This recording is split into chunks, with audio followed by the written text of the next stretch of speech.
This place was once full of activity, a place of social enjoyment, business, commerce.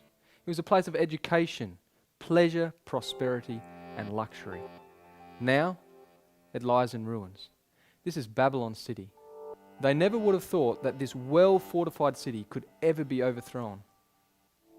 But it was. The Babylonians expected prosperity, but their expectation was wrong. It's always very perplexing when bad things happen to us by surprise and we don't understand why. But when something is expected and understood, it gives the mind stability. The author of the book of Daniel came from a ruined city, and he had an expectation, and this gave him stability of mind. God used this man Daniel to give an expectation to the king of Babylon, showing him what would happen to his kingdom and his beloved city. God wants you and me to have an expected end, and He's using the book of Daniel to show us what to expect in these last days. Jeremiah 29 verse 11 tells us, For I know the thoughts that I think toward you, saith the Lord, thoughts of peace and not of evil, to give you an expected end. God loves you and wants you to have an expected end. Unlike the Babylonians, we need to take heed to the warnings. I invite you to come with us as we go through the prophecies of Daniel, step by step, to see what God wants us to know.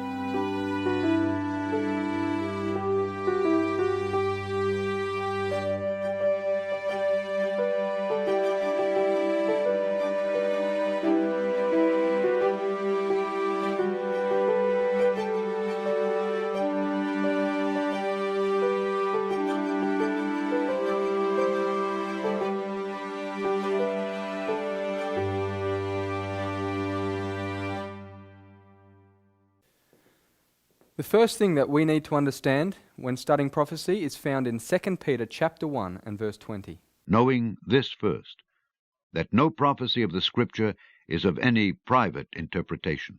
This means that biblical prophecies are not concocted ideas.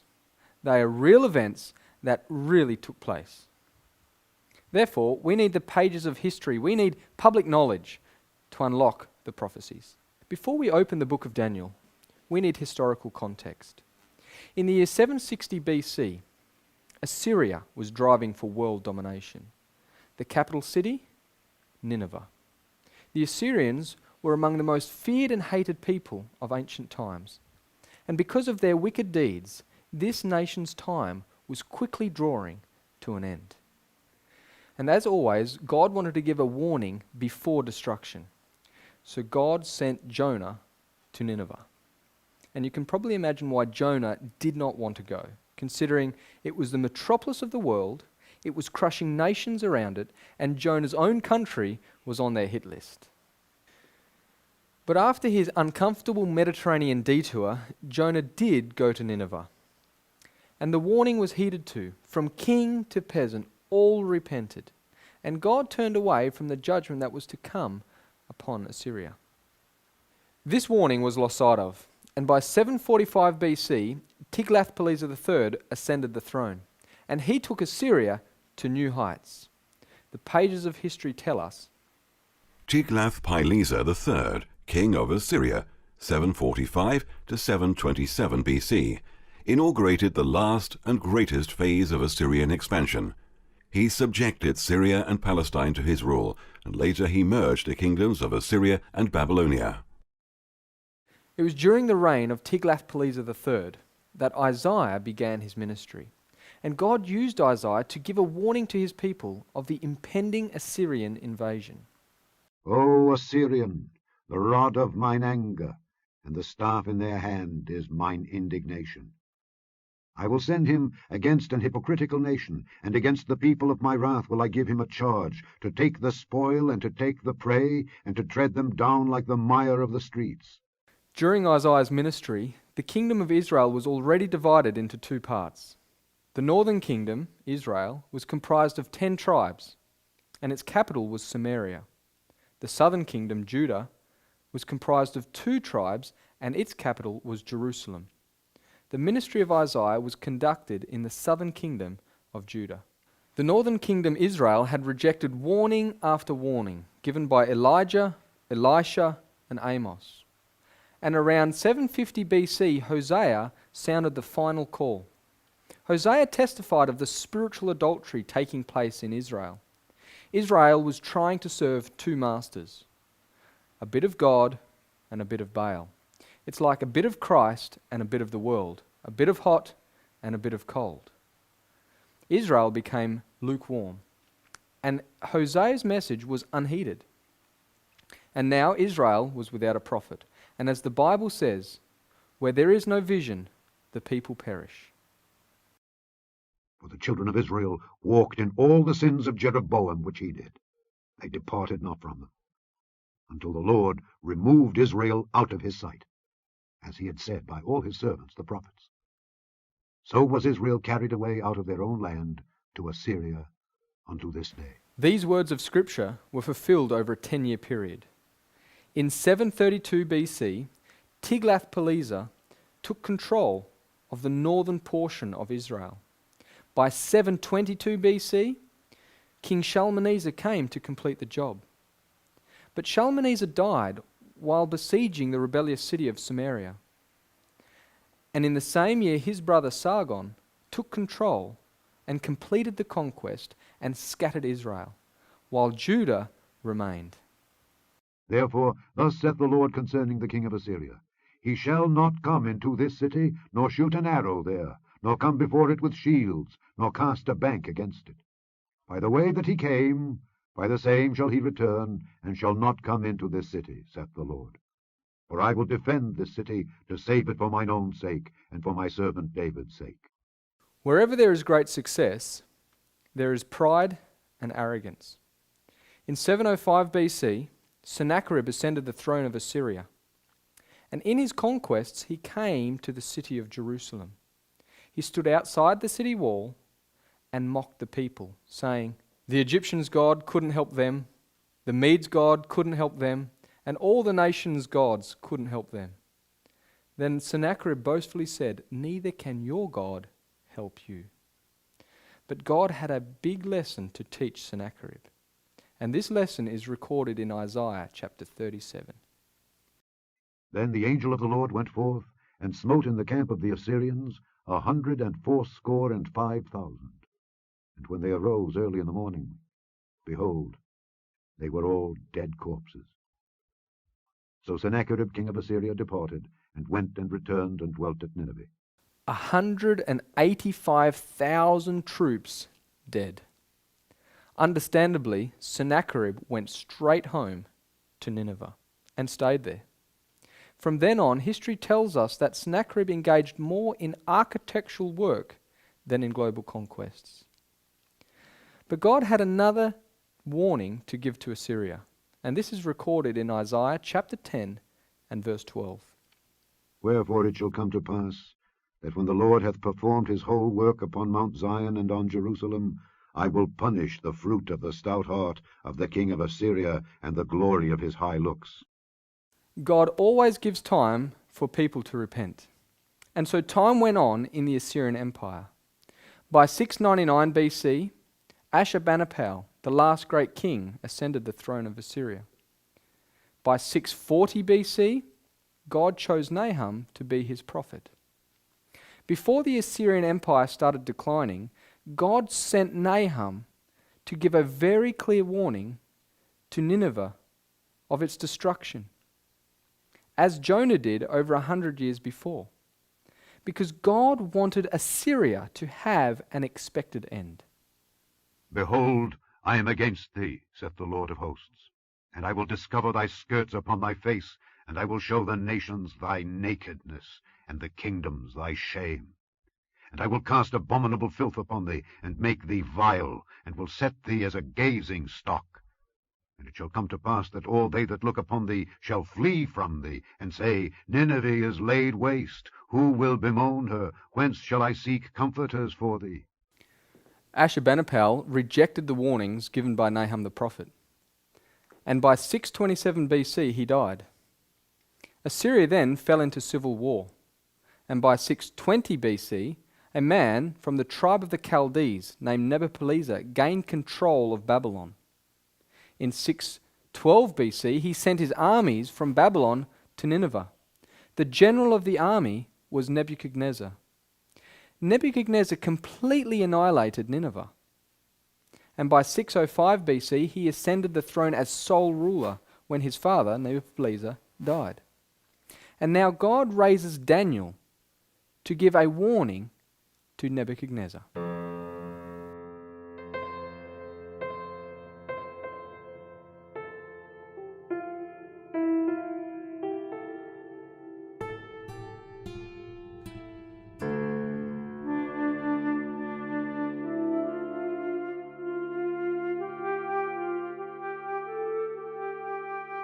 After Nineveh was destroyed in 612 BC, the Assyrian kingdom was divided into three main powers.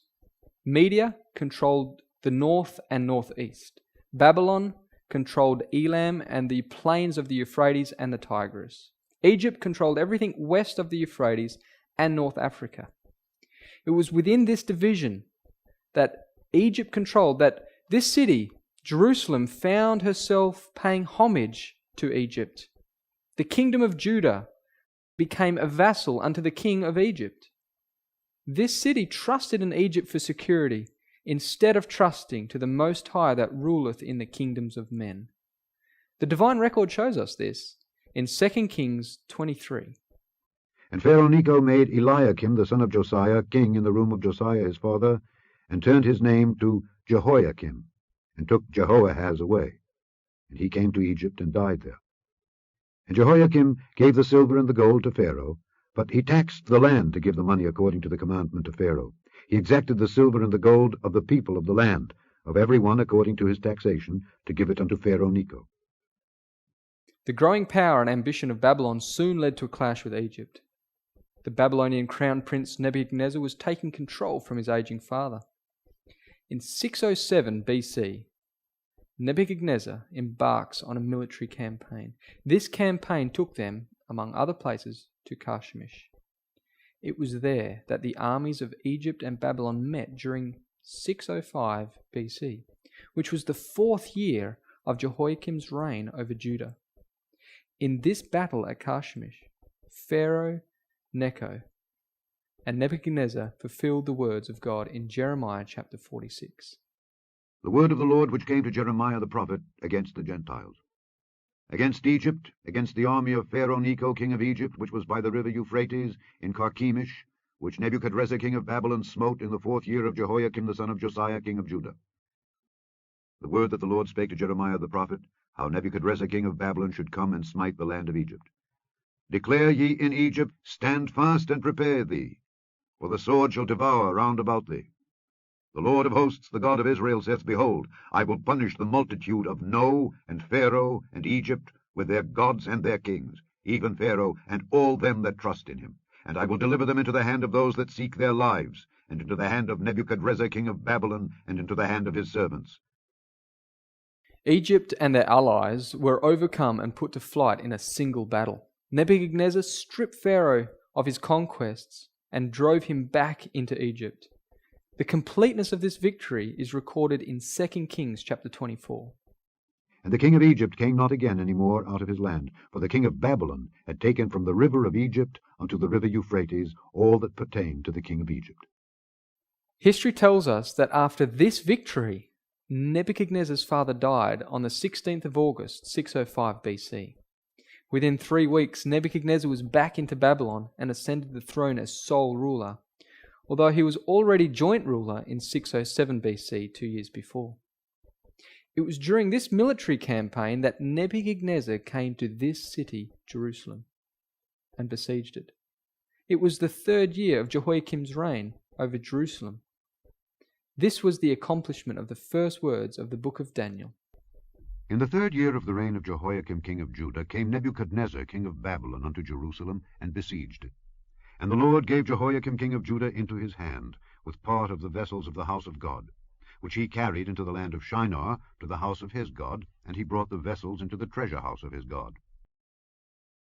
It would have been a hard thing to have lived here and witnessed the terrors of battle, seeing your beloved city and the temple destroyed, the treasures taken, and worst of all, the young, talented children of the royal house taken captive. But God had given Jerusalem a very clear warning of what to expect. He warned them through his prophet Isaiah 107 years beforehand. And this is found in 2 Kings chapter 20. And Isaiah said unto Hezekiah, Hear the word of the Lord. Behold, the days come that all that is in thine house, and that which thy fathers have laid up in store unto this day, shall be carried into Babylon. Nothing shall be left, saith the Lord. And of thy sons that shall issue from thee, which thou shalt beget, shall they take away, and they shall be eunuchs in the palace of the king of Babylon. The Hebrews were taken captive into Babylon in 606 BC. This marks the beginning of the 70-year prophecy spoken by Jeremiah the prophet. As Daniel and his 3 friends went into Babylon, they went via Haran, and thus they retraced the steps that Abraham originally made when he was called out of the land of the Chaldees. These young men would have been greatly discouraged as they went into Babylon. But you can imagine how much comfort they received by the words recorded here in Jeremiah. For thus saith the Lord, that after 70 years be accomplished at Babylon, I will visit you, and perform my good word toward you, in causing you to return to this place. For I know the thoughts that I think toward you, saith the Lord, thoughts of peace, and not of evil, to give you an expected end. Then shall ye call upon me, and ye shall go and pray unto me, and I will hearken unto you. And ye shall seek me and find me, when ye shall search for me with all your heart. And I will be found of you, saith the Lord, and I will turn away your captivity, and I will gather you from all the nations, and from all the places whither I have driven you, saith the Lord. And I will bring you again into the place whence I caused you to be carried away captive. Daniel and his 3 friends sought the Lord during this catastrophic event, and they found God to be a personal comfort and guide. Have you found God in your calamities?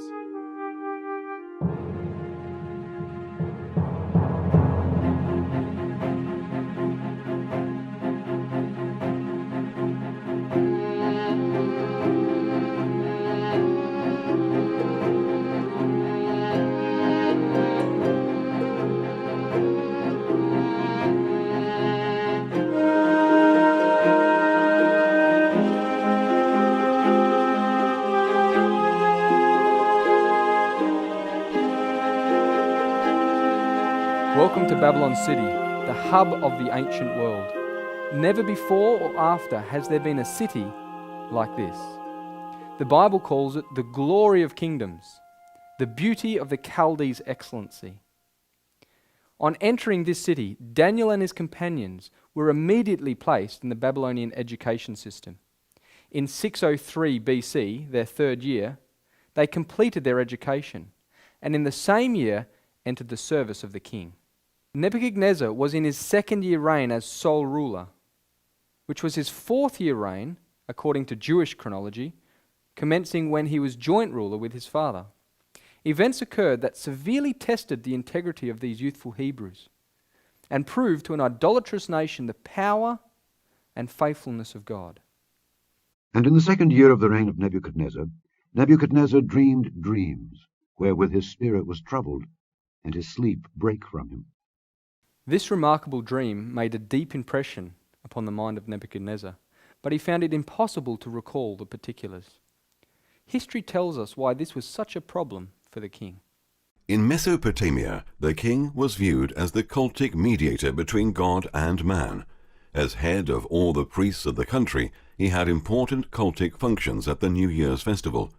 The king may be the recipient of a direct revelation of the will of a god. In Mesopotamia, the duty of the king to ascertain the will of the gods was more strongly emphasized. A directive of the gods could result from omens, dreams, or reading the entrails of offerings. All major undertakings of the king were dependent on directives of the god, who was to be consulted in advance. So forgetting the dream was like forgetting a direct revelation from God about future events. And that's exactly what it was. Then the king commanded to call the magicians and the astrologers and the sorcerers and the Chaldeans, for to show the king his dreams. So they came and stood before the king. The king called for all the spiritualistic groups in Babylon, but not for Daniel and his friends. Why? Because they did not belong to such classes of people.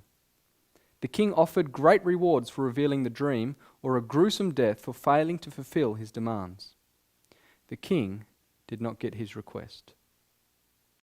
For this cause the king was angry and very furious, and commanded to destroy all the wise men of Babylon.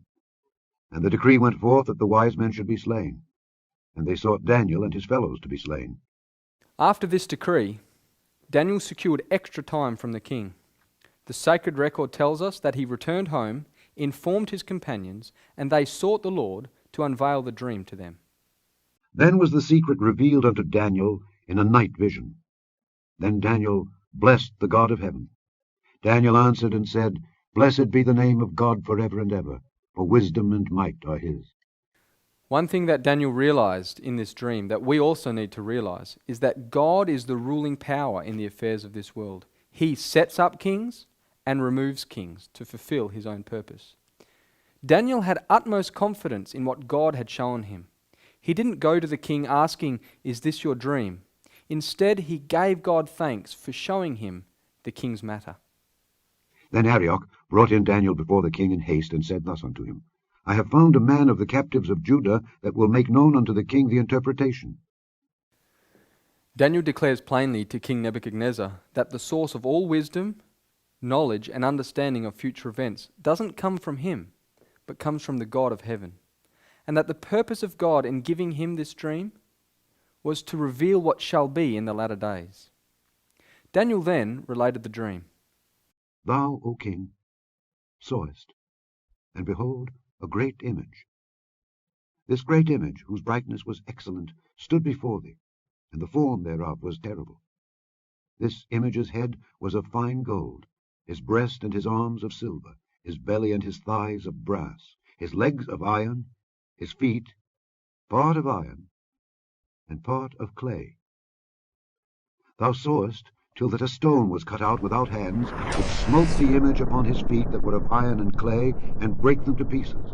Then was the iron, the clay, the brass, the silver, and the gold broken to pieces together, and became like the chaff of the summer threshing floors, and the wind carried them away, that no place was found for them.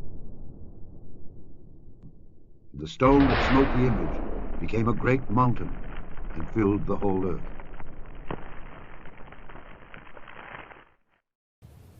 As Daniel related the facts, the dream came fresh to the king's mind. Nebuchadnezzar was an idolater. Therefore, this image was an object which at once commanded his attention and respect. This image is a comprehensive outline of world history. The glorious kingdom of Babylon formed the head of gold. All following kingdoms decreased in splendor but increased in strength, as shown by the grades of metal. First gold, then silver, brass, and iron. In the latter part of the world's history, a marked change was revealed in the iron mixed with clay, and the stone that destroyed these kingdoms and filled the whole earth with its own. Let us walk through history as we enlarge this interpretation. This is the dream, and we will tell the interpretation thereof before the king. Thou, O king, art a king of kings, for the God of heaven hath given thee a kingdom, power, and strength, and glory. And wheresoever the children of men dwell, the beasts of the field and the fowls of the heaven hath he given into thine hand, and hath made thee ruler over them all. Thou art this head of gold. Nebuchadnezzar reigned over Babylon for 43 years, from 605 BC to 562 BC. It was during this time that his kingdom rose to the nation that was represented by the golden head. Babylon was the recognized center of cultic religion, wealth, and education. Thus it was that all kingdoms and people were under the shadow of her influence and power. Gold flowed into Babylon from all provinces of its empire. The immense treasures gathered by King Solomon in Jerusalem were all taken by Nebuchadnezzar, giving to his kingdom a tremendous amount of gold. The Greek historian Herodotus visited this city about 454 BC and testified to the glory and splendor of this city. It was the golden kingdom of a golden age. Babylon, its metropolis, towered to a height never reached by any of its successors. Situated in the Garden of the East, laid out in a perfect square 60 miles in circumference, 15 miles on each side, surrounded by a wall 350 feet high and 87 feet thick, with a moat around it of equal cubic capacity. Laid out in luxuriant pleasure grounds and gardens, interspersed with magnificent dwellings, this city, with its 60 miles of moat, its 60 miles of outer wall, its 30 miles of river wall through its center, its hanging gardens, rising terrace above terrace, its 150 gates of solid brass, its temple of Belus, 3 miles in circumference, its perfect arrangement for convenience, ornament, and defense, with unlimited resources. This city was itself a wonder of the world. Never before saw the earth a city like this. Never since has it seen its equal. And there, with nations prostrate at her feet, Babylon was a true queen in peerless grandeur. The historian Gibbon records that the cities of the Babylonian Empire were plundered for almost 1,000 years, and still there was gold to be found. After the death of Nebuchadnezzar in 562 BC, he was followed by a succession of kings, which ended with Belshazzar and his father, who were overthrown by the Medes and Persians in 539 BC, fulfilling these words. And after thee shall arise another kingdom inferior to thee. As silver is of less value than gold, so the Medo-Persian Empire was inferior in splendor, luxury, and magnificence to the kingdom of Babylon, but not in strength. To understand the Medo-Persian Empire, we need some background knowledge on its rulers. The scriptures name 2 individuals who are involved in the overthrow of Babylon. The first one is recorded in Daniel chapter 5. In that night was Belshazzar the king of the Chaldeans slain. And Darius the Median took the kingdom, being about 62 years old. The other individual is recorded in Isaiah chapter 45. Thus saith the Lord to his anointed, to Cyrus, whose right hand I have holden, to subdue nations before him. And I will loose the loins of kings, to open before him the 2-leaved gates, and the gates shall not be shut. Darius was a Mede, and Cyrus was a Persian. The 2 arms of the image represented the alliance between Media and Persia. Cyrus was the son of Cambyses, king of Persia. His mother, Mandane, was the daughter of the Median king Astyages. When Astyages died, his son Cyaxares II, also known as Darius the Mede, took rulership over Media. However, Cyrus held sway over Media and Persia, but was not sole ruler. After Cyrus had taken Babylon, history informs us that he gave authority to his aged uncle, Darius the Mede. The historian Prideaux says Darius the Mede, that is Cyaxares, the uncle of Cyrus, took the kingdom, for Cyrus allowed him the title of all his conquests as long as he lived. Although Darius was in his later years, he only ruled by permission of the real conqueror, Cyrus. And now when the march had brought them into Media, Cyrus turned aside to visit Cyaxares. After they had met and embraced, Cyrus began by telling Cyaxares that a palace in Babylon and an estate had been set aside for him. Cyrus the Great led the Medo-Persian army against the city of Babylon in 539 BC. He was guided by the Lord to fulfill divine prophecy that was written over 100 years before he was born. Thus saith the Lord to his anointed, to Cyrus, whose right hand I have holden, to subdue nations before him. And I will loose the loins of kings, to open before him the 2-leaved gates, and the gates shall not be shut. I will go before thee, and make the crooked places straight. I will break in pieces the gates of brass, and cut in sunder the bars of iron.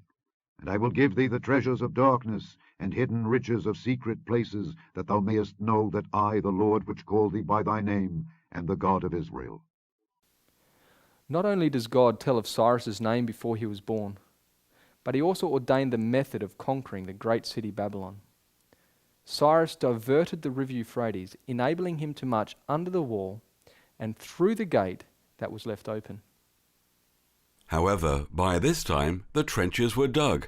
And Cyrus heard that it was a time of high festival in Babylon, when the citizens drink and make merry the whole night long. As soon as the darkness fell, he set his men to work.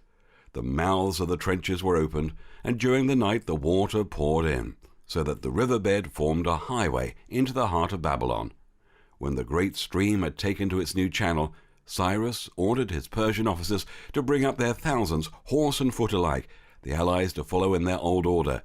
They lined up immediately, and Cyrus made his own bodyguard descend into the dry channel first, to see if the bottom was firm enough for marching.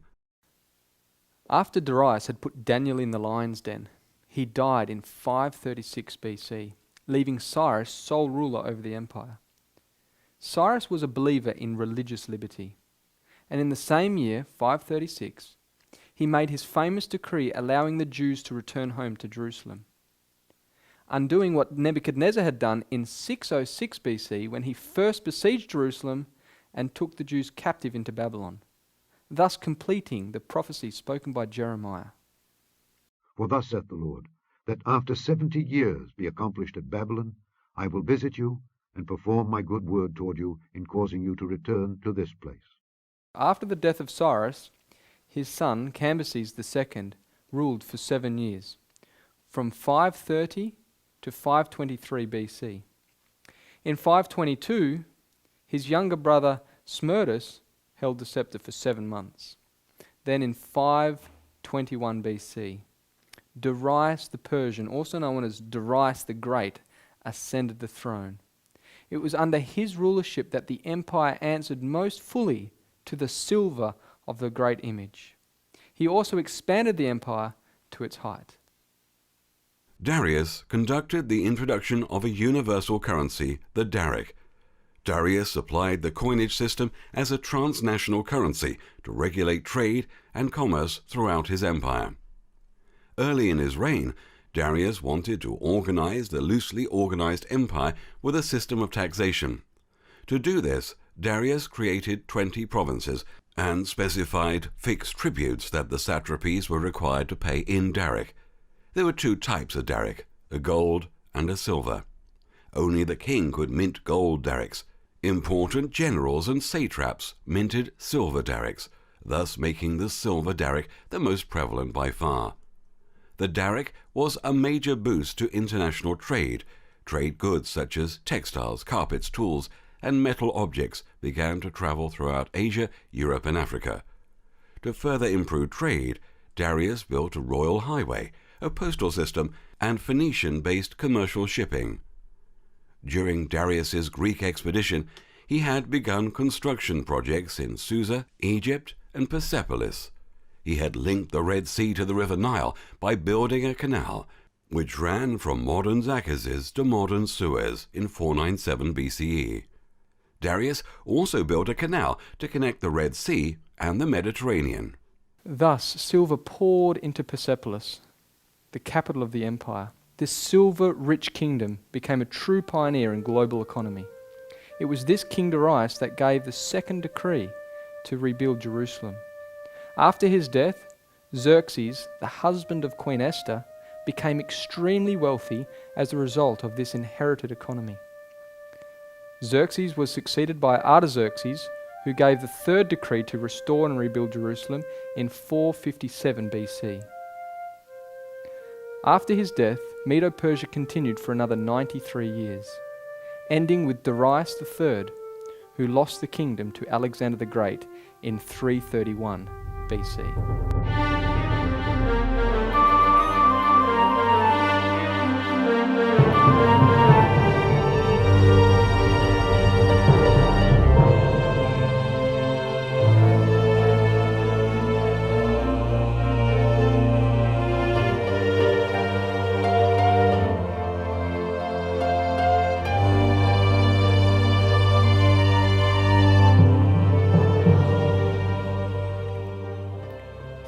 Welcome to this ancient citadel, known as the Acropolis. This place was brought to ruins by Xerxes, the husband of Queen Esther, in 480 BC during the Battle of Salamina. During the time of the Medo-Persian Empire, the Greeks were not a united people. Greek territory was made up of many city-states, each having their own king or government. Fighting among these states was common. Athens and Sparta have become notorious for such battles. Within the northern state of Macedon, a man named Philip ascended the throne in 359 BC. King Philip II of Macedon united the greater part of Greece through diplomacy and warfare. In 337 BC, he created the League of Corinth. Many of the city-states became members of this league. In 336 BC, he died, leaving a united Greece to his successor and son, Alexander. With this united front, the young king Alexander was now in a position to lead the Greeks to the fulfillment of biblical prophecy. And another third kingdom of brass, which shall bear rule over all the earth. Brass was used by God to represent the Greek Empire, although the brass of the Bible is referring to a copper alloy known today as bronze. Thus we have the three classical metals, gold, silver, and bronze. The Greeks were experts at smelting bronze. The soldiers wore breastplates of bronze, helmets of bronze, carried shields of bronze, and used swords made from bronze. The success of the Greek and Macedonian army was largely found in their leader, Alexander. At age 13, Alexander was schooled by Aristotle. At age 16, he was a warrior in the army. At age 18, he was general. At age 20, he was proclaimed king.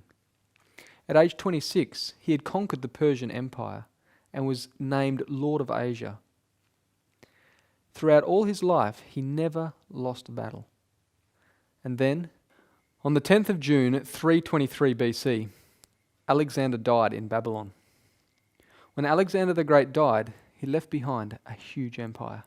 Alexander's empire stretched from his homeland of Macedon through the Greek city-states that his father had subdued, to Bactria and parts of India in the east. It included Anatolia, the Levant, Egypt, Babylonia, and Persia. Without a chosen heir, there was an immediate dispute among his generals as to who should be his successor. This was the beginning of the Hellenistic period of Greek history. Greek territory was ruled by several Greek dynasties for over 160 years, until the iron power of Rome was felt. Hellenization denotes the spread of Greek language, culture, and population into the former Persian Empire after the death of Alexander. Greece was now the world-dominating power, but she was altogether different from the preceding two. Instead of gaining control through the power of government or religion, the Greeks gained control of the world through the power of the intellect, through education, arts, exploration, literature, theatre, architecture, music, mathematics, philosophy, science, and Olympic sports. But in 168 BC, the Roman army defeated the Macedonian and Greek allies in the Battle of Pydna. Greece then was incorporated into the Roman Empire.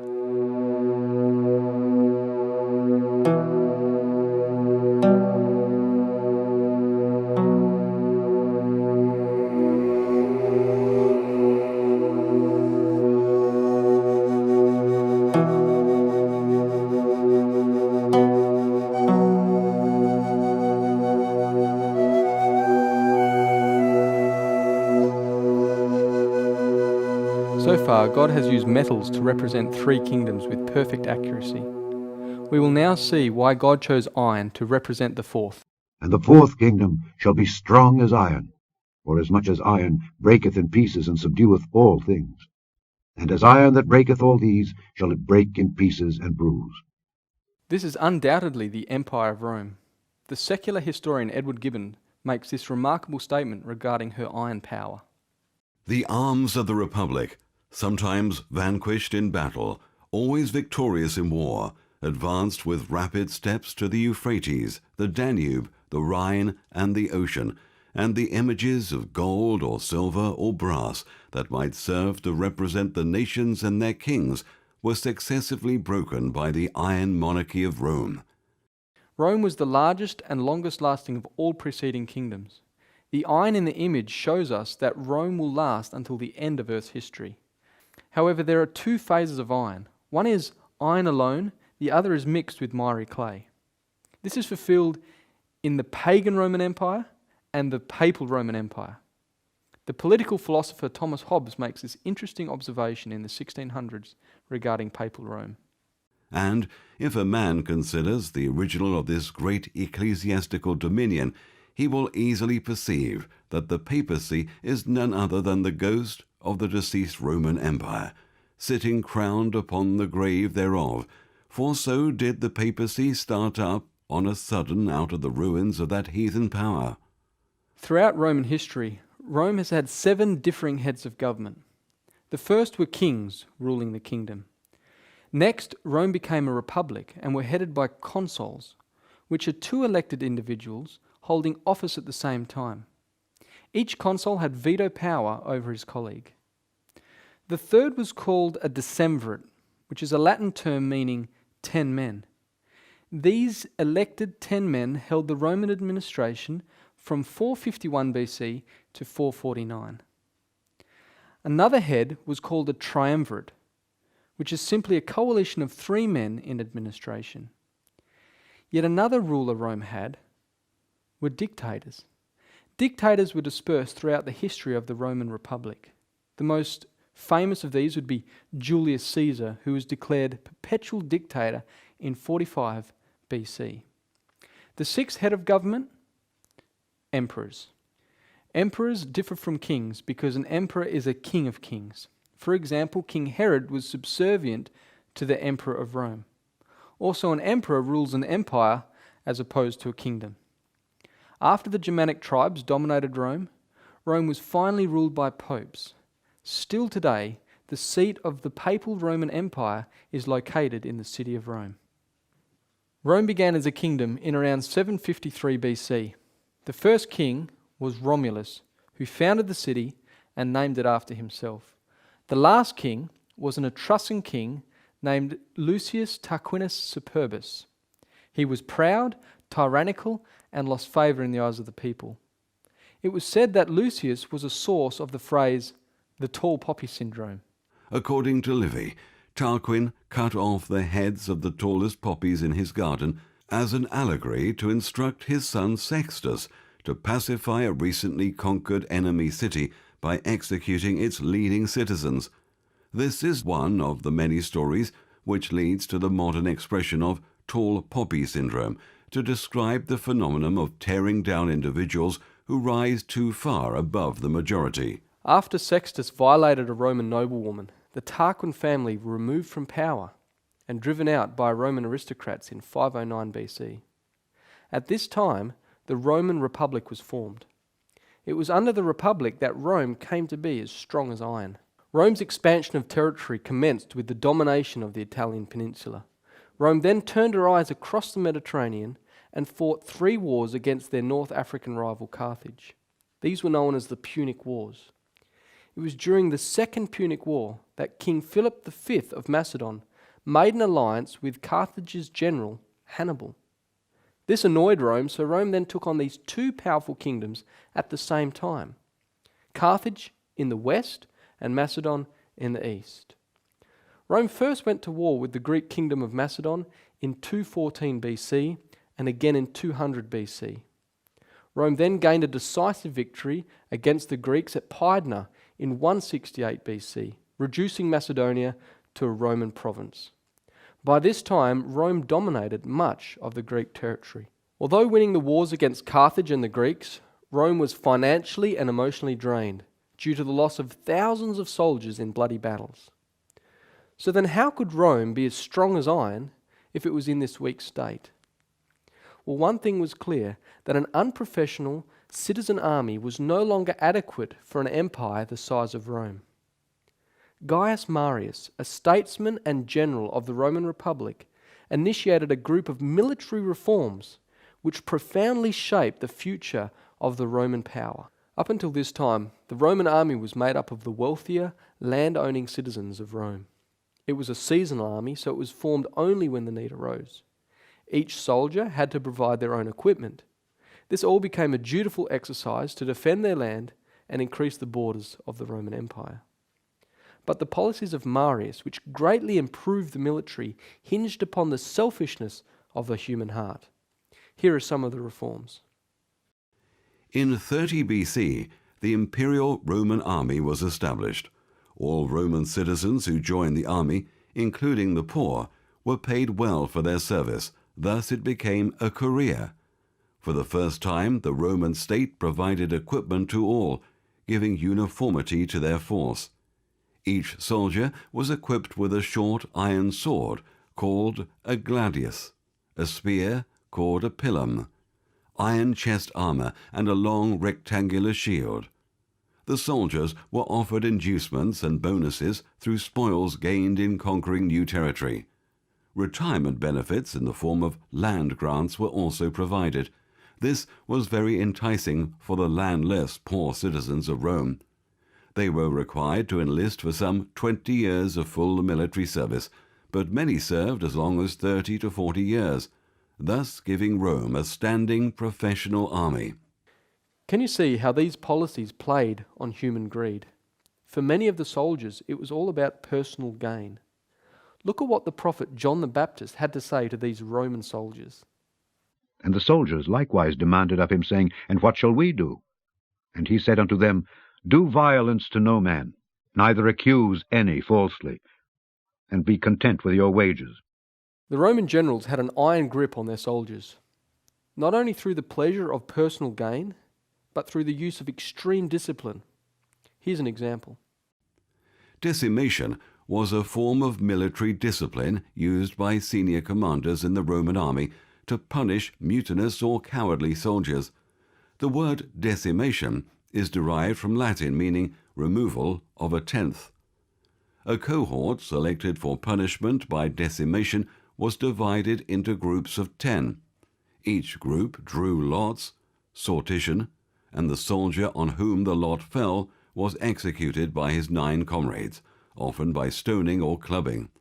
The remaining soldiers were often given rations of barley instead of wheat. When you compare these methods with dutiful service to a king or state like other kingdoms, you get a glimpse at the secret behind the strength of Rome. As a result of the military reforms made by Marius, the Roman generals, who were often political leaders, became too powerful within the Roman Republic.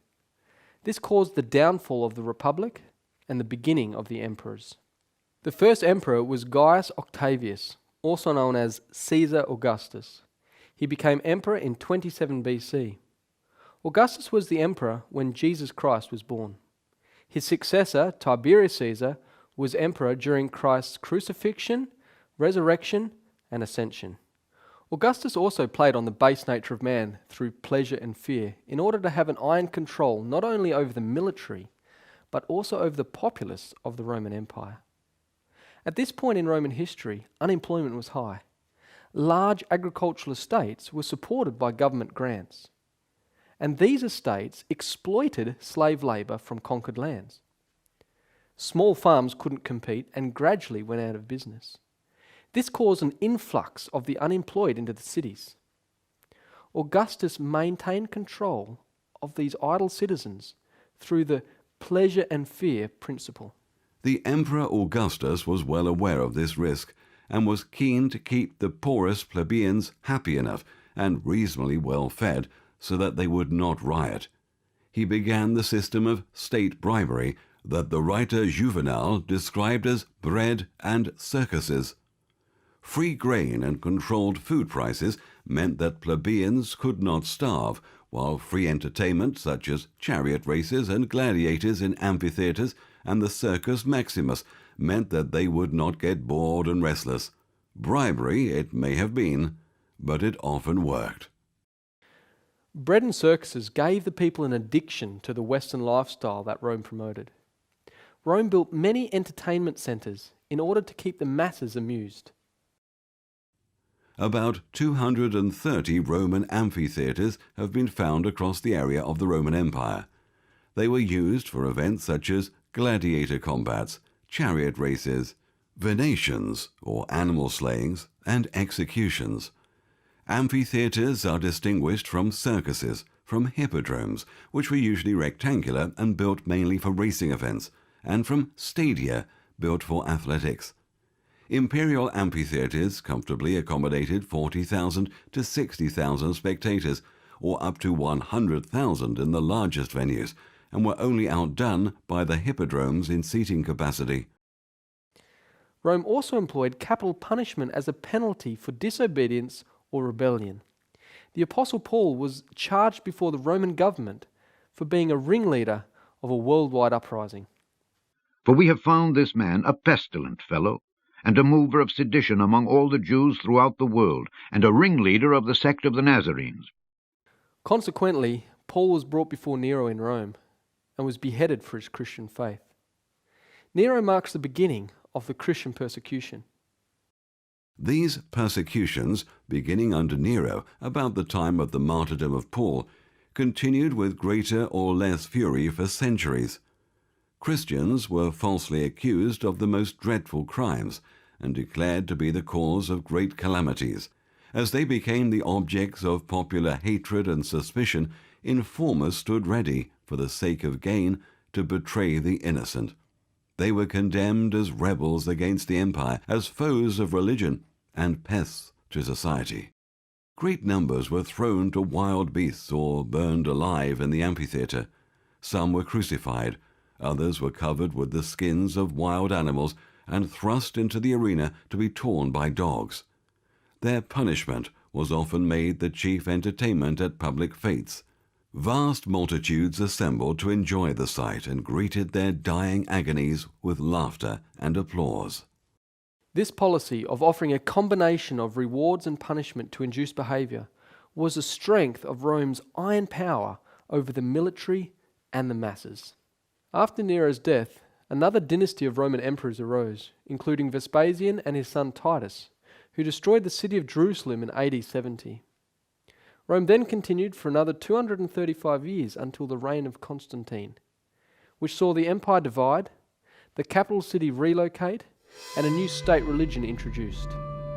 From Constantine onward, the Roman Empire was never the same again. Foreign elements were introduced, and the iron began to be mixed with miry clay. And whereas thou sawest the feet and toes, part of potter's clay and part of iron, the kingdom shall be divided. But there shall be in it of the strength of the iron, forasmuch as thou sawest the iron mixed with miry clay. This prophecy of the division of the Roman Empire began as fulfillment during the 3rd century AD. The Roman army was struggling to maintain the large borders of its empire. Due to internal and external pressures, Rome lost control of a significant portion of its eastern territory to the powerful trading city of Palmyra. By 271 AD, the Palmyran Empire controlled a large portion of Asia Minor, spreading all the way down to Egypt. At the same time, the western frontier fell to a mutinous Roman army, which established their kingdom known as the Gallic Empire, which held sway over Gaul, Spain, and Britain. In 270 AD, during the height of this crisis, Emperor Aurelian emerged.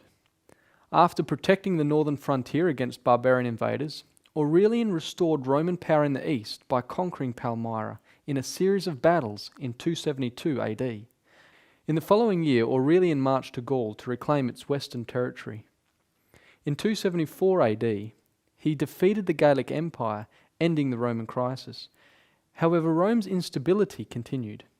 In 285 AD, Diocletian endeavoured to restore Rome's former strength and stability by dividing the power of government between 4 emperors, 2 senior emperors and 2 junior emperors. Diocletian, as senior emperor, ruled the east from Nicomedia, while Maximian, also a senior emperor, ruled the west from Milan. Galerius, a junior emperor, controlled Illyricum from Thessalonica. And Constantius, also a junior emperor, had power over Gaul and Britain from Trier.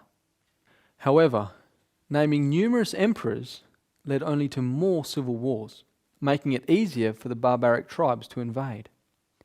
In 305 AD, Diocletian retired, and over the next 2 years, 8 emperors began to fight for supremacy, bringing Rome near total collapse. However, Rome could not collapse at this point. if the prophecy of the iron and clay was to be fulfilled.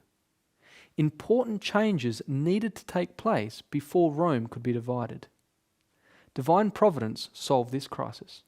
After Diocletian retired, Maximian followed suit.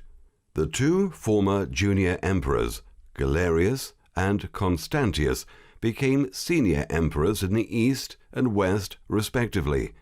Severus was junior emperor to Constantius in the west, and Maximinus II was junior emperor to Galerius in the east. The following year, 306 AD, Constantius died in Britain, and his son Constantine was then proclaimed emperor by his father's army. However, this conflicted with Severus's new position as senior emperor in Rome. This news provoked Maxentius, son of Maximian, to proclaim himself as emperor in Rome also. Maxentius then called on his father to leave retirement to be co-emperor with him, and this he did. Maxentius and his father killed Severus to secure their position. Galerius, the eastern emperor, came to the west intending to dethrone Maximian. Galerius then appointed Licinius as emperor in the east, giving Rome 6 emperors once again. Constantine then captured Maximian, who afterward hanged himself. A number of months later, Galerius died, leaving the Roman Empire with 4 emperors. Maxentius and Maximinus II made an alliance, motivating Licinius to ally with Constantine. Soon after, Constantine destroyed Maxentius by defeating him and his army in 312 AD. Months later, Licinius defeated Maximinus and his army, which led Maximinus to commit suicide, leaving only 2 emperors in power. Constantine then went to war against Licinius, finally executing him and becoming sole ruler over the entire Roman Empire. The eastern regions were united with those of the west, and the whole body of the Roman Empire was graced by a single and supreme ruler. Constantine the Great was Rome's last emperor to rule the entire empire. This was necessary to fulfill biblical prophecy. Constantine made some very important changes that were like seeds to spring up in a Roman government of a different kind. During his 31 years of rulership, Constantine publicly professed Christianity, became the first Christian emperor, and put a stop to Christian persecution through the Edict of Milan in 313 AD. When you see that this has been granted to Christians by us, your worship will know that we have also conceded to other religions the right of open and free observance of their worship for the sake of the peace of our times, that each one may have the free opportunity to worship as he pleases. This regulation is made that we may not seem to detract from any dignity of any religion. Constantine also greatly favoured the church in Rome and flattered the bishops, donating land and wealth to the church. It was the aim of Constantine to make theology a branch of politics. It was the hope of every bishop in the empire to make politics a branch of theology. Constantine made theology a branch of politics by acting as supreme judge to solve doctrinal divisions within the church, even though he wasn't baptized. He dealt with the Donatist schism in North Africa by 320 AD. He also called and presided over the Council of Nicaea in 325 AD, attempting to solve the Godhead schism between Arianism and Trinitarianism. In 321 AD, Constantine issued his famous Sunday Edict. Constantine, Emperor Augustus, to Helpidius. On the venerable day of the sun, let the magistrates and people residing in cities rest, and let all workshops be closed. In the country, however, persons engaged in agriculture may freely and lawfully continue their pursuits, because it often happens that another day is not so suitable for grain sowing or vine planting, lest by neglecting the proper moment for such operations the bounty of heaven should be lost. Constantine also shifted the political capital from Rome to Byzantium, which he renamed Constantinople. This gave the Bishop of Rome more freedom to exercise civil authority within the city of Rome. So it was that Constantine opened the door of the state to the clergy. To the reign of Constantine the Great must be referred the commencement of those dark and dismal times which oppressed Europe for 1,000 years.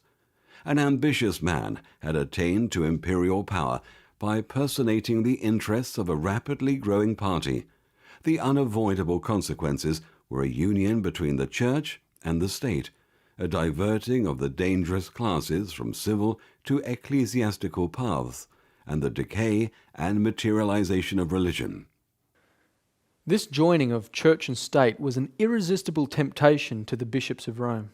The bishops believed that pagan Rome was the oppressor of the Christians, as Egypt was the oppressor of the Israelites, and that Constantine was to the Christians as Moses was to the children of Israel. The Roman historian and bishop Eusebius, who lived in the days of Constantine, writes this: For as once in the days of Moses and the Hebrew nation, who were worshippers of God, he cast Pharaoh's chariots and his host into the waves, and drowned his chosen chariot captains in the Red Sea, so at this time did Maxentius and the soldiers and guards with him sink to the bottom as a stone, when in his flight before the divinely aided forces of Constantine he essayed to cross the river which lay in his way. They also believed that the church was to be a theocracy, a nation to overrule nations, as Israel was in the days of King David. This idea appears clear and full in Eusebius's book, The Life of Constantine. Furthermore, the bishops believed that this new theocracy would be governed by the church officers. Accordingly, the bishops considered themselves as invested with a rank and character similar to those of the high priest among the Jews, while the presbyters represented the priests and the deacons the Levites. This is how the Bishop of Rome became known as the High Priest, or in Latin, Pontificus Maximus. With the combination of Constantine joining church and state with the erroneous beliefs of the bishops, the seed was firmly sown that would spring up as Papal Rome. With Constantine's life work complete, he died in 337 AD. The old Roman Empire could now descend into division. The kingdom shall be divided. Now we will consider the history that fulfills this prophecy. The northern borders of the Roman Empire were the Rhine and Danube rivers. Julius Caesar named the regions east of the Rhine Germania. Within these regions lay a multitude of ethnic tribes. All these tribes have become known as the Germanic tribes. The Romans called them barbarians. Among these were the Angles, the Jutes, the Saxons, the Thuringians, the Vandals, the Suevi, the Burgundians, the Franks, the Alemanni, the Visigoths, the Ostrogoths, the Gepids, the Heruli, the Lombards, and the list goes on. For decades, various barbaric tribes were making continual incursions into Roman territory. The Roman army maintained the borders until the Huns appeared in Europe. The Huns were a savage nomadic people who originated from China. As the Huns moved toward the Germanic tribes, this ignited the great migration of the Germanic peoples into the weak Roman Empire. This was only about 25 years after Rome was divided between Constantine's three sons. In 351 AD, the Franks and Alemanni crossed the Rhine, never to return. The Alemanni settled in Agri Decimates, from the river Main to Lake Constance. They spread to the regions of Alsace-Lorraine and extended to Seine by 455 AD. The Franks settled in Gaul and extended to Somme and Seine by 455 AD. These two tribes are the roots of modern-day France and Germany. The territory of these two great confederacies, the Franks and the Alemanni, is constantly spoken of by contemporary writers as Francia and Alemannia. We feel that we are standing on the verge of modern history when we recognize in these two names the France and the Alemannia of the French newspaper of today. Though other elements have been abundantly blended with each confederacy, it is not altogether forbidden us to recognize in these two barbarous neighbors of the Roman Empire in the 4th century the ancestors of the two mighty nations which in our own day met in thunder on the plains of Gravelotte. As the Huns pushed into Europe in 370 AD, fear fell on all the barbaric tribes. As warriors, the Huns inspired almost unparalleled fear throughout Europe. They were amazingly accurate mounted archers, and their complete command of horsemanship, their ferocious charges and unpredictable retreats, and the speed of their strategical movements brought them overwhelming victories. As the Huns advanced into Germania, many tribes were forced aside like the bow wave of a ship. The Alani were dispersed and joined other Germanic tribes. The Huns drove the Ostrogoths, or the Eastern Goths, upon the Visigoths, or Western Goths, who were hemmed in by the Danube, but compelled to cross it into Roman territory in 376 AD. As a band of refugees, the Visigoths looked to the Eastern Roman Emperor for safety. After many years of cruel treatment at the hand of the Eastern Empire, the Visigoth king Alaric arose in 395 AD. Alaric led his people through Pannonia and into Milan by 408.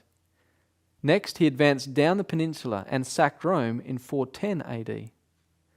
The Visigoths then moved into southern Gaul and finally settled in Spain by 466 AD. Their depredations culminated in the sack of Rome in 410. In the same year, Alaric died and was succeeded by Ataulfus, who led the Visigoths to settle first in southern Gaul, then in Spain. Not only the Goths, but other Germanic tribes could not withstand the rapid progress of the Huns.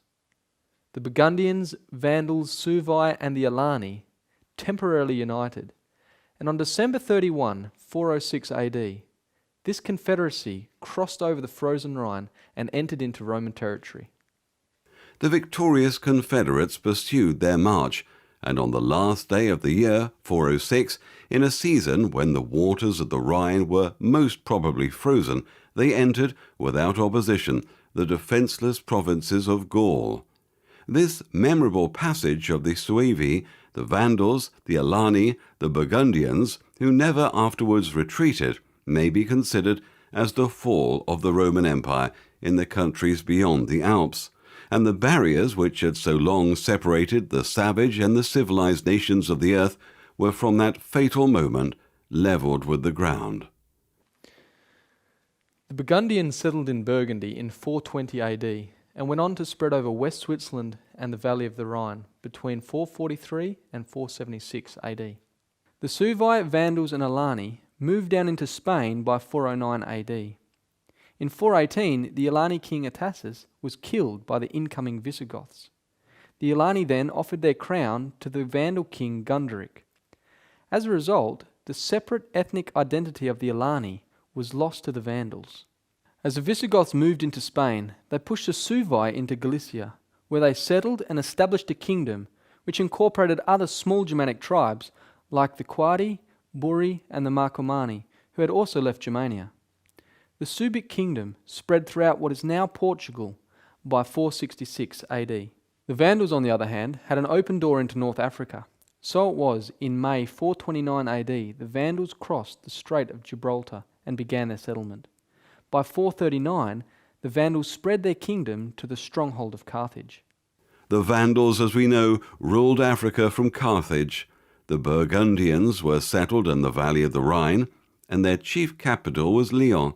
The Suevi held the greater part of southern and western Spain, and their capital was Astorga.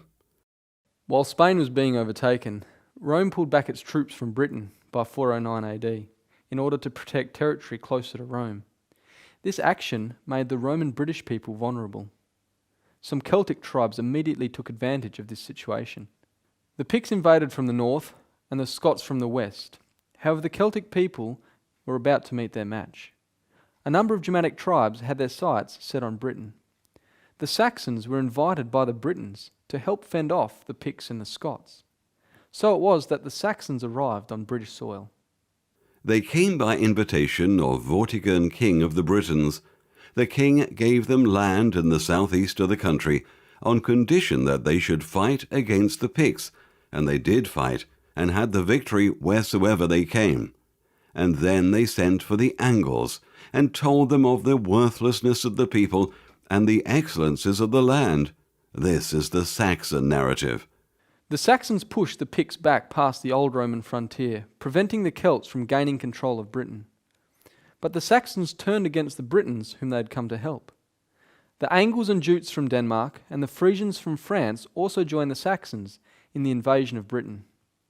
The native Britons were then pushed into the southwestern corner, known today as Wales. The Angles and Saxons then dominated the British island. So it is from 449 AD that the history of Angleland, or England, begins. 4 years after the Saxons placed their feet on British soil, the kingdom of Attila the Hun came to a sudden stop in 453 AD. As you have seen, many of the Germanic tribes escaped the Huns by migrating into Roman territory, but not all. The Hunnic kingdom dominated and incorporated many tribes like the Gepids, the Thuringians, the Lombards, the Ostrogoths, the Huruli, and the Rugian. When Attila the Hun died on his wedding night, his large empire practically vanished, giving independence to the tribes once under his control. In 453 AD, the Ostrogothic kingdom established themselves within the borders of the Roman Empire in the lands of Pannonia. When the Hunnish Empire broke in pieces on the death of Attila, AD 453, the East Goths recovered their full independence. They now entered into relations with the empire and settled on lands in Pannonia. Likewise, the Lombards regained their freedom after the death of Attila the Hun. Attila's sudden death, either by hemorrhage or the vengeance of his Burgundian bride, checked the progress of the Hunnish Empire. The Ostrogoths, the Gepidi, and the Langobards obtained their independence after a severe struggle, whilst the remains of the nomadic Huns were lost in the rich pastoral steppes of southern Russia.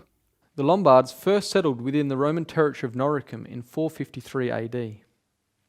The Thuringians filled some of the void left in Germania by the Great Migration, but did not settle within Roman territory. The Gepids were overthrown by the Ostrogoths, Lombards, and an Asian tribe called the Avars. The Rugians also settled outside of Roman territory. Lastly, in 475 AD, the Heruli moved into Italy under their king Ottokar. Ottokar overthrew the last Roman emperor, Romulus, in 476 AD, becoming the first barbarian king over Italy. Odoacer was the first barbarian who reigned in Italy over a people who had once asserted their just superiority above the rest of mankind.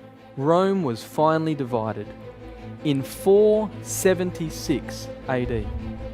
10 kingdoms, 10 distinct and independent nations, no more, no less, had fixed themselves within the boundaries of the old Roman Empire. And the prophecy that was spoken and written more than 1,000 years before was literally fulfilled.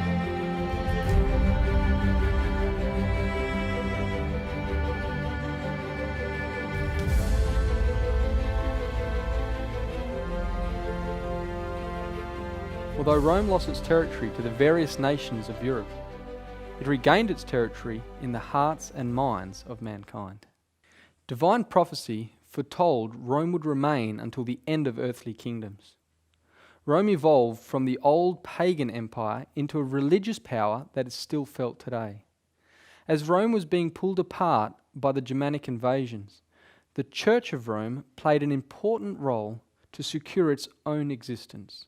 In 460 AD, Pope Leo the Great said this: While Romulus and Remus were the twin founders of ancient Rome, it was through the missionary efforts of the apostles Peter and Paul that Rome, the mother of error, was transformed into the daughter of truth. Rome did not really pave the way for the Christian faith. Rather, the Christian faith paved the way for Rome to be transformed into the Christian city that it was meant to be. Peter and Paul, not Romulus and Remus, were the men who raised Rome to this glory, that Rome might be made head of the world through the sacred throne of Blessed Peter. Pope Leo taught that the existence of Rome was a result of the Church. He not only taught it, but he demonstrated it by creating peace with the Huns. It became clear that neither the emperor nor the Magister Militum had any chance of halting the Huns' advance. So Leo the Great, Bishop of Rome and first Pope of the Christian Church, took matters into his own hands. He travelled north to intercede with the king of the Huns on his own. Attila agreed to see him, and the two men met at the Po River. Afterwards Leo never wrote or spoke of what had passed between them, but when the audience had ended, Attila had agreed for peace. Leo returned to Rome, haloed with victory.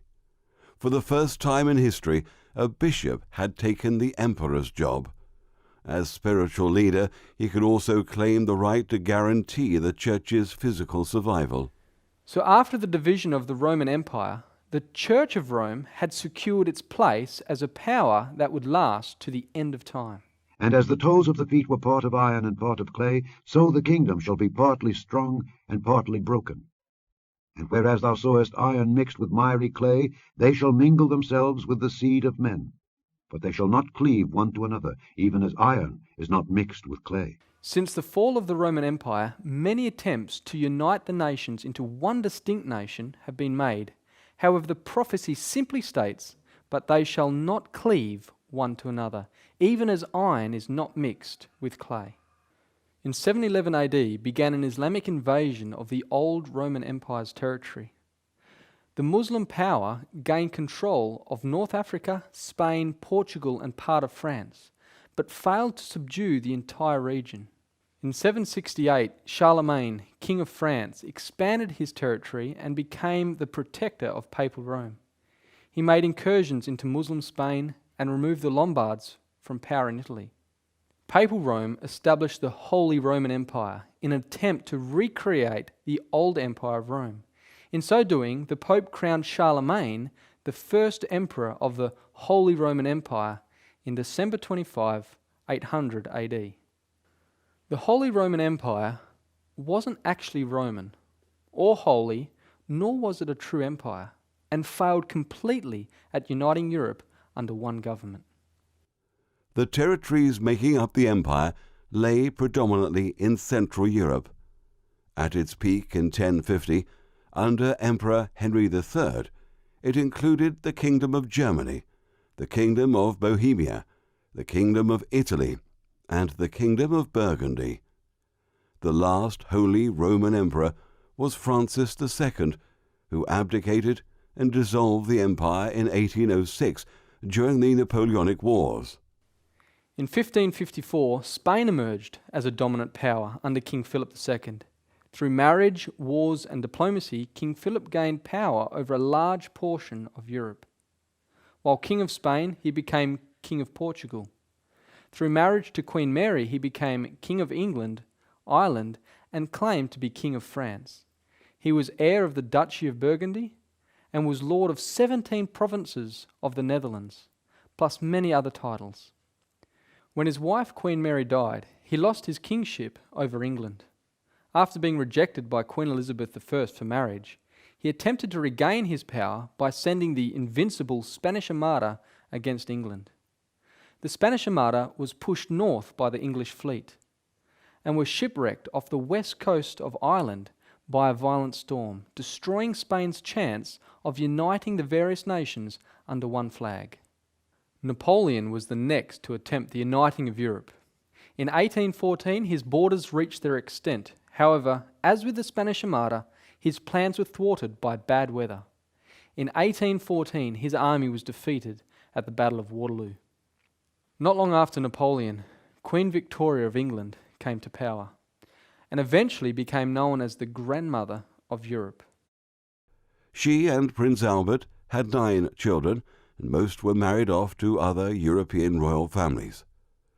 Victoria had 42 grandchildren, and a number of them held the crown of European nations. King George V of the UK, Wilhelm II, German Emperor and King of Prussia, Sophia, Queen of Greece; Maud, Queen of Norway; Alexandra, Empress of Russia; Marie, Queen of Romania. It is said all European nations were elated by 1914, and although they shall mingle themselves with the seed of men, it was no help when the First World War started. They simply shall not cleave one to another. In more recent times, Adolf Hitler almost spread the German nation across all of Europe. From 1939, Hitler overran nation after nation, his empire reaching its height in 1941 to 42. Again, God's providence stepped in, and a freezing winter crippled his army and caused the death of over 1 million troops, making it one of the most catastrophic military failures in history. His army never recovered and was soon crushed by English and American forces. Even on a diplomatic level, true unification has proven impossible. In 1993, the European Union began, but has not consolidated the nations into one cohesive empire. It's important to note that the kingdoms of Europe have extended their influence over the entire world. England took a quarter of the world at its peak. Spain was not far behind, and through the United States, much of the world is heavily influenced by European culture. Germany, France, Portugal, and the Netherlands also made many colonies over the world. It is clear that the division of the Roman Empire has influenced the entire world as we know it. Although there is talk about a one world government, this will never fully come to fruition. It has failed in the past, it will fail in the future, because the prophecy is clear, but they shall not cleave one to another, even as iron is not mixed with clay.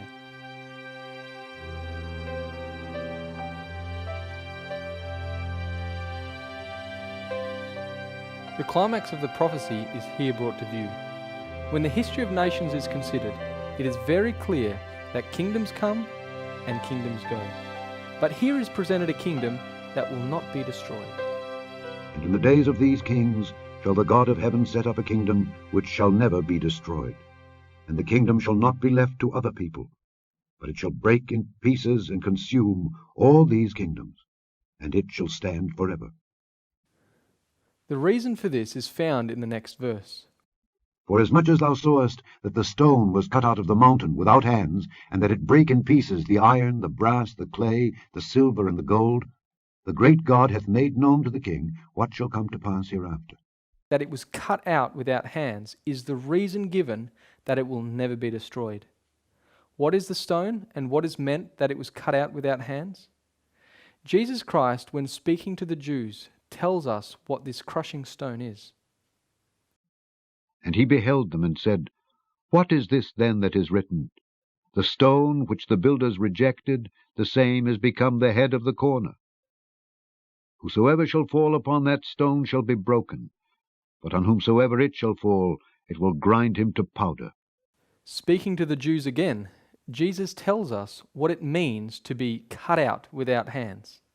I will destroy this temple that is made with hands, and within 3 days I will build another made without hands. In this statement Jesus made, he was speaking about the temple of his body. Jesus answered and said unto them, Destroy this temple, and in 3 days I will raise it up. Then said the Jews, 46 years was this temple in building, and wilt thou rear it up in 3 days? But he spoke of the temple of his body. The meaning is clear. With hands means the thing is accomplished through a human agency. Without hands means through a supernatural agency. This is further proven in the book of Hebrews. But Christ being come an high priest of good things to come, by a greater and more perfect tabernacle, not made with hands, that is to say, not of this building.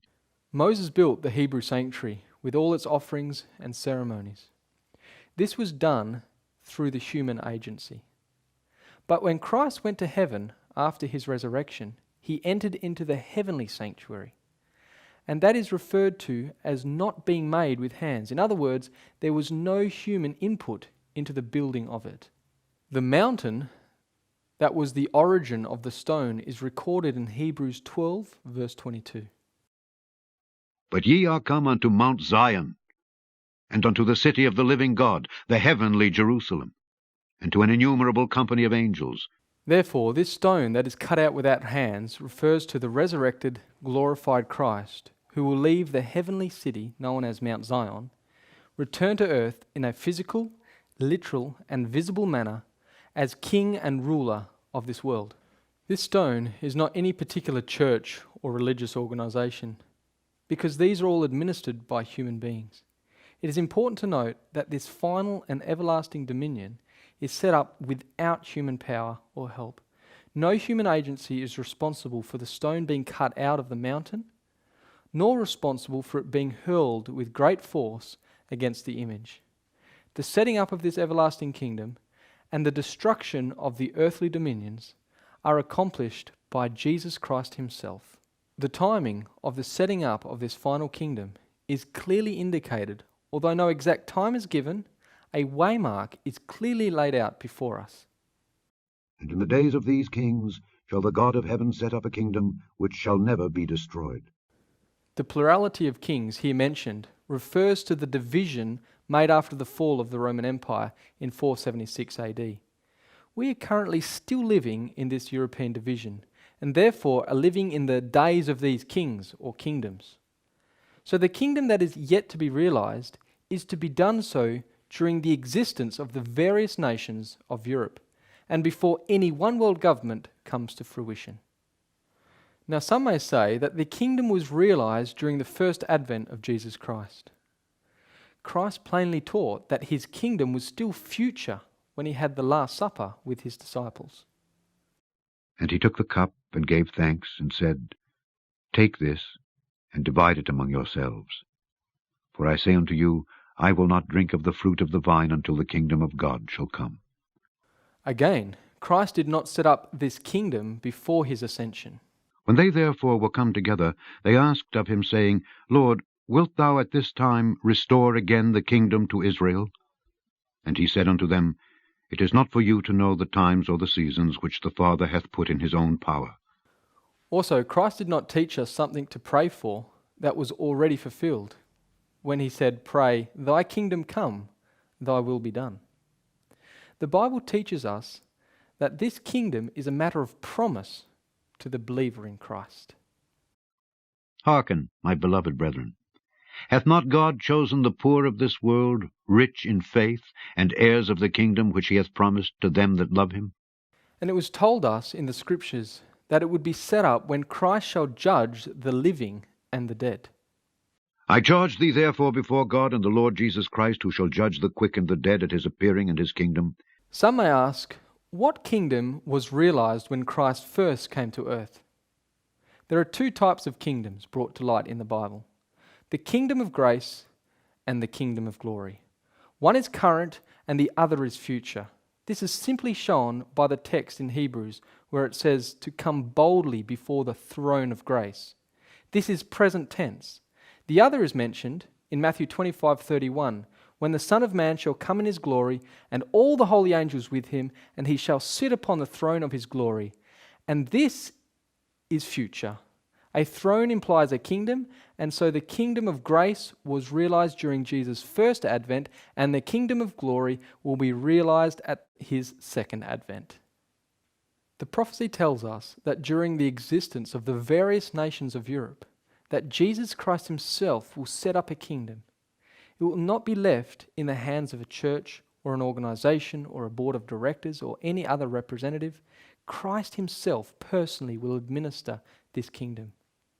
It also tells us that when he comes, the nations of this world will be destroyed. This is the time when all wickedness and evil will cease to rule our world. Looking at the history of the world as we have done, there has only been war, bloodshed, and wickedness. And mankind does not have the capacity to develop a righteous kingdom in this world.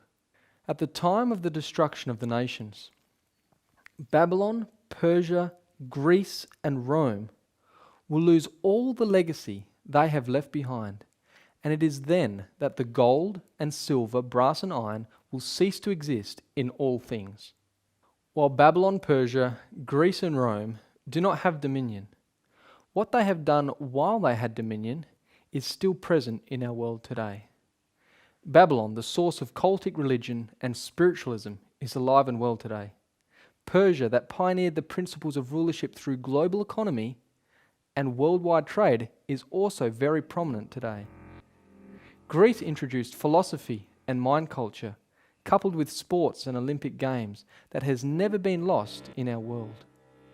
Rome, with the principles of an iron government, clothed in the garb of democracy and republicanism, is also alive and well today. However, when Jesus Christ comes, all this, the gold and the silver, the brass and the iron, will be destroyed and forgotten in the kingdom to come. Then was the iron, the clay, the brass, the silver, and the gold broken to pieces together, and became like the chaff of the summer threshing floors, and the wind carried them away, that no place was found for them. After the nations have been blown away, and the earth has been cleaned from their existence, then Mount Zion will fill the whole earth. The stone that smote the image became a great mountain and filled the whole earth. God has made a guarantee that that which is yet to take place is sure to happen, and the prophecy is true and faithful. Daniel gives this guarantee to the king of Babylon. The great God hath made known to the king what shall come to pass hereafter. And the dream is certain, and the interpretation thereof sure. The prophecy has been accurate for well over 2,000 years, and it would be very unwise to dismiss the last part of the prophecy as untrue. In the book of Psalms, it gives us good instruction as to the last part of Daniel chapter 2. It is better to trust in the Lord than to put confidence in man. It is better to trust in the Lord than to put confidence in princes. The instruction was to trust the Lord. The center verse of the King James Bible is Psalms 118 verse 8. It is better to trust in the Lord than to put confidence in man. God loves you and wants you to have an expected end. Unlike all the nations before us, we need to take heed to the warnings so that we can be with Christ in his glorious kingdom.